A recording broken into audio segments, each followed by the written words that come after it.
Bonjour à tous, aujourd'hui on est sur la copropriété Héritage à Rennes.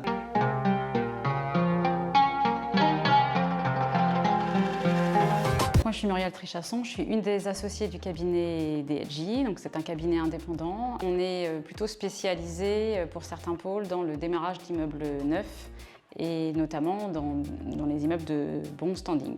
Moi, je suis Laurent Juppé, je suis le directeur de l'agence de Square Habitat de Bru. Nous avons l'activité syndic sur cette agence-là. Square Habitat, c'est les agences immobilières du Crédit Agricole. Héritage, c'était quoi le projet à la base? Il me semble que c'est un projet qui a eu beaucoup de retard à la construction, mais qui était très attendu par notamment la métropole rennaise. Ici, c'était l'ancienne caisse régionale du Crédit Agricole d'Ille-et-Vilaine. Le site a vu véritablement le jour à partir de 2019, les premières livraisons ont eu lieu en 2019 et les dernières en 2020.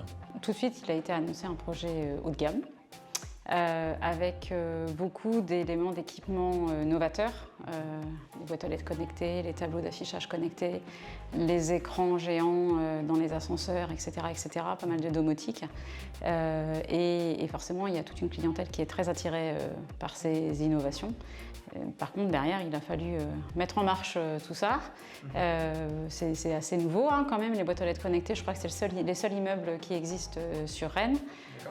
C'est apprécié de la part des clients, notamment les boîtes à colis, etc.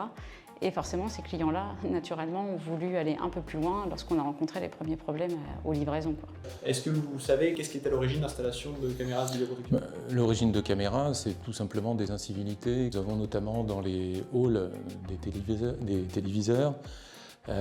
Certains ont été volés. L'ensemble de ces incivilités ont fait qu'à un moment donné, il y a eu une réflexion pour avoir effectivement un moyen à la fois dissuasif et aussi sécurisant pour les résidents. Nous, on a déjà des systèmes de vidéo dans d'autres copropriétés et quand tout le monde nous a fait état des difficultés rencontrées, alors on parle d'incivilité, mais il y avait aussi un peu de peur parce que les sous-sols sont juste immenses et ça rassure énormément d'avoir les caméras. Et donc, on a proposé cette solution. Et les conseillers syndicaux ont tout de suite demandé à ce que ce soit mis à l'ordre du jour. Et en général, il faut quand même 1 à 2 assemblées générales pour que ça passe. Et là, c'est passé très très vite. J'avais réussi à cibler avant qu'ils ne voulaient pas forcément acheter le système et qu'ils préféraient faire de la location.